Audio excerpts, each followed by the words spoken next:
ഡോക്ടർമാർ പറയാൻ മടിക്കുന്ന രഹസ്യങ്ങൾ. ഇതറിഞ്ഞാൽ പിന്നെ നിങ്ങൾക്ക് ആശുപത്രിയിൽ പോകേണ്ടി വരില്ല. നമ്മുടെ വീട്ടിലുള്ള സാധാരണ ഭക്ഷണങ്ങൾ കൊണ്ട് തന്നെ പല അസുഖങ്ങളും മാറ്റാം. തലവേദന മാറാൻ പഴം കഴിക്കുക. മലബന്ധമുണ്ടെങ്കിൽ ആപ്പിൾ ശീലമാക്കുക. തൊണ്ടവേദനയും കരകരപ്പും മാറാൻ തേൻ കഴിക്കുക. പല്ലുവേദന കുറയാൻ ഗ്രാമ്പൂ ചവയ്ക്കുക. ശരീരത്തിന് നല്ല ക്ഷീണം തോന്നുന്നുണ്ടെങ്കിൽ ഓറഞ്ച് കഴിക്കുക. രാത്രി ഉറക്കം കിട്ടാൻ പ്രയാസമാണെങ്കിൽ കിവിപ്പഴം കഴിക്കുക. ബ്ലഡ് ഷുഗർ കുറവാണെങ്കിൽ ഈന്തപ്പഴം കഴിക്കുക. വയർ വീർത്ത് കെട്ടി അസ്വസ്ഥത ഉണ്ടെങ്കിൽ തൈര് കഴിക്കുക.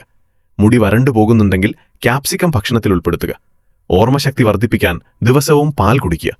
മാനസിക സമ്മർദ്ദം കുറയ്ക്കാൻ ഗ്രീൻ ടീ കുടിക്കുക. ശരീരത്തിൽ ജലാംശം നിലനിർത്താൻ വെള്ളരിക്ക കഴിക്കുക. ദഹനം സുഗമമാക്കാൻ ഇഞ്ചി ഉപയോഗിക്കുക. രോഗപ്രതിരോധ ശേഷി കൂട്ടാൻ തുളസിയില ചവയ്ക്കുക. കാഴ്ചശക്തി വർദ്ധിപ്പിക്കാൻ പേരയ്ക്ക കഴിക്കുക. ഈ അറിവ് എല്ലാവർക്കും ഉപകാരപ്പെടും. അതുകൊണ്ട് നിങ്ങൾക്കിഷ്ടമുള്ള എല്ലാവർക്കും ഷെയർ ചെയ്യുക. കൂട്ടത്തിൽ ഡോക്ടർ ടിൻഡുവിനെ ഇപ്പോൾ തന്നെ ഫോളോ ചെയ്യും.